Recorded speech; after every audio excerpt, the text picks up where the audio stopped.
Hello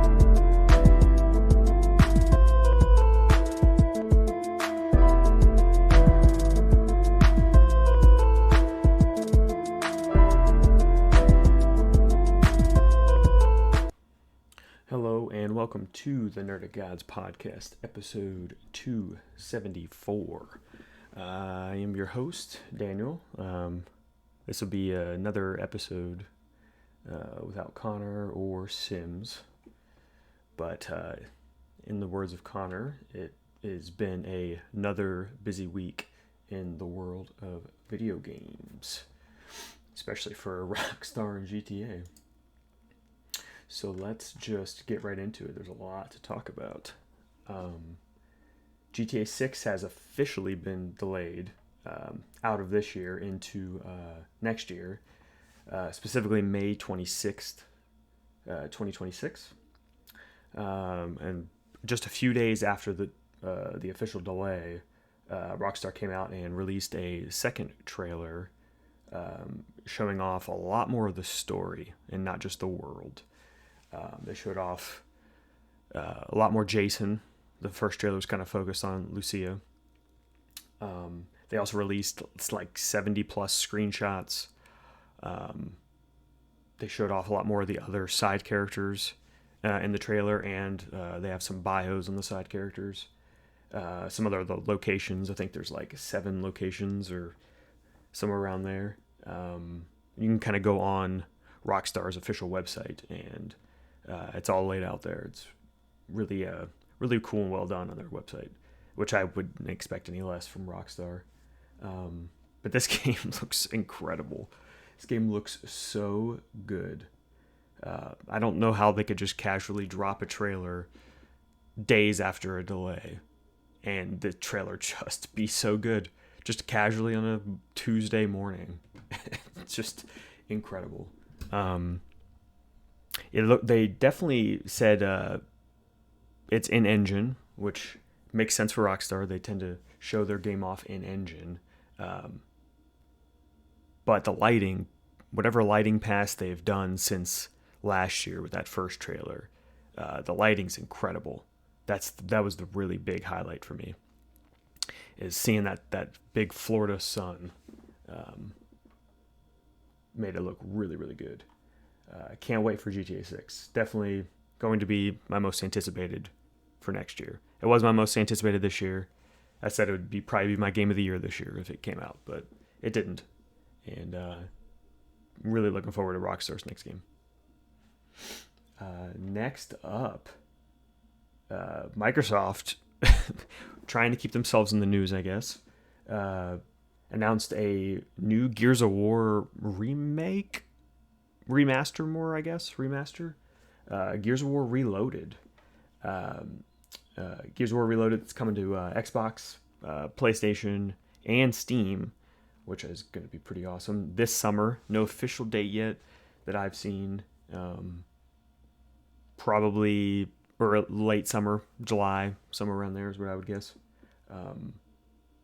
If you are a Gears of War Ultimate owner for the Xbox, they are giving you a free upgrade, which is very cool, very nice of them, makes sense because this just seems like a current gen version of Gears of War 1. I don't really think they already kind of remade it with Ultimate. They did show it running at 4K 120 FPS, which is great. You definitely need a game running at least 120 FPS. The 4K is whatever. I think you can kind of get away with 2K and 120. I think people need to be more worried about the frame rate. So a little shocking that it's only the first game. I kind of hoped that this would at least be Gears of War 1, 2, and 3. I mean, there are, 6 games. I would kind of like all of them to be playable on kind of every platform. Hopefully that's where this is going. Gears of War 1's great, but we don't need to keep re-releasing Gears of War 1, especially in modern times where we get a lot of remakes with whole bundles of games. I hope that, PC and PlayStation will get Gears of War 2, 3, Judgment, 4, and 5 soon. More people get to play it. I think it's $50 too, which great price. for this type of quality of a game. Next up, PlayStation announced a new official studio called Team LFG. The studio is a spin-off of Bungie, which I think we already kind of knew that they had a spin-off team. This is just the first confirmation of it. And their first game, which I think we presume is Project Gummy Bear, is going to be a live service multiplayer team-based action game. I think they were kind of referencing like MOBAs and character action games. So this is probably going to be similar to Deadlock that Valve was making. It's kind of the vibe that I got from hearing this. I don't think that's really what I want from Bungie, or even a spinoff of Bungie, but maybe it'll be good. Bungie has pretty good character design and art direction and gameplay usually, so I mean, maybe they'd get me to play a game like this, but it's not necessarily what I'm looking for. But I guess we'll have to wait and see. It's always cool to have new studios, especially for PlayStation. They definitely dipping their toes way more into multiplayer, and Bungie's one of their premium multiplayer studios, so it makes a lot of sense. Next up, Claire Obscura Expedition 33 has finally reached 2 million sales. It's a big deal for Sandfall Interactive. Congratulations to them. I love seeing the success of a small team like this, making big waves critically and selling 2 million copies. That's incredible, because this doesn't even account for it being on Game Pass, which I'm sure it has almost maybe 1 million downloads, maybe less, maybe 500,000 downloads, but still, that's very good for them in a game like this, a turn-based game like this, single player only. I'll have more to say in a little bit. I have been playing it. Next up, this morning, actually, Mafia, the Old Country, has shut off some more gameplay. Seems like they have a lot of new details for the game as well. They put out they finally have a date. Mafia Old Country is going to come out August 8th. It's only going to be $50 too, which is great. I think in this age of $80 games and varying range prices for video games, I think $50 is a pretty good price point.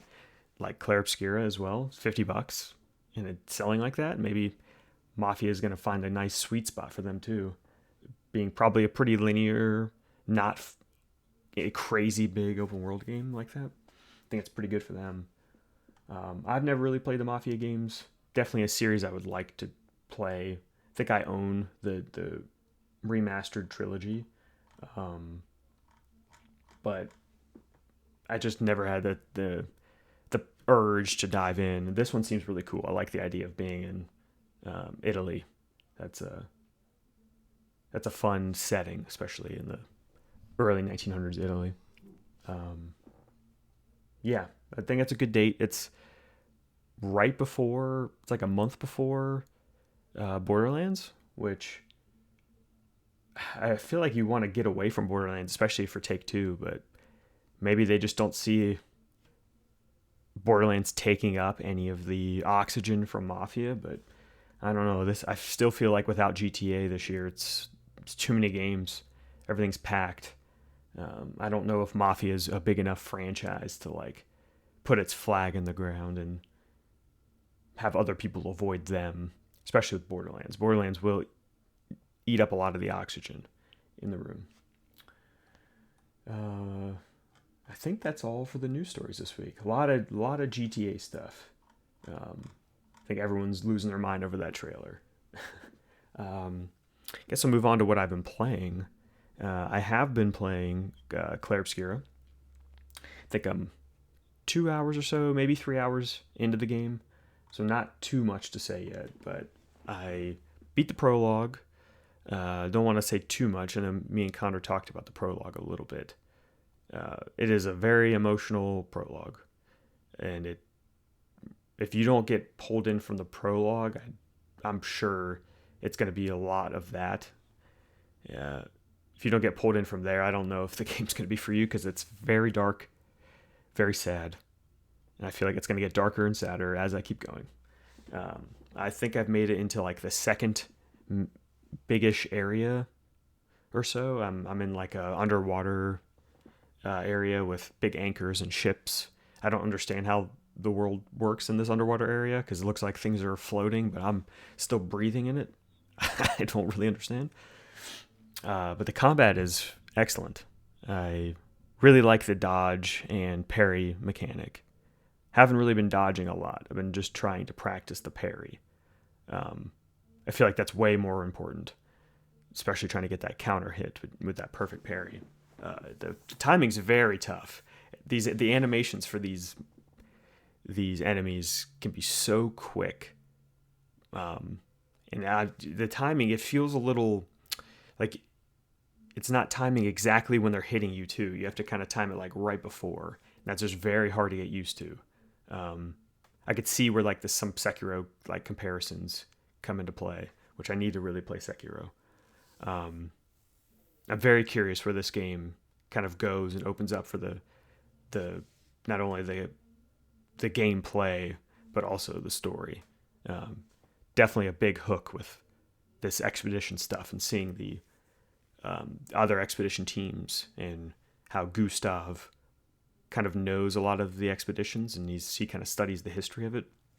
So it's cool to have a character like that can unravel the story for you as a player as you're exploring it. Yeah, I really like the game so far. Can't wait to keep playing. The music is incredible. Just the opening song, just the title song is it's so good. I just sat there and listened to it for a couple minutes just to get into the right headspace of the game. I've heard that the music just gets better and better and better. Very French. I knew how French it was going in, but I didn't expect for it to be so French that there's a mime enemy in the game. I ran into some mime side boss like very early into the game, and just very funny and goofy. Don't know why it exists, but it's very funny that it does. And then when you beat that mime enemy, you get a head custom piece and a outfit custom piece that the name of it is just baguette, and that is that is awesome. Yeah, I can't wait to play more of it. Definitely gonna try to beat it before the end of the month, before Doom comes out. That's the goal for sure. Yeah, and with that will be the Nerdic Gods podcast, episode 274. Sorry for the short episode, but next week hopefully we'll have more people and it won't just be me. Bye bye everybody.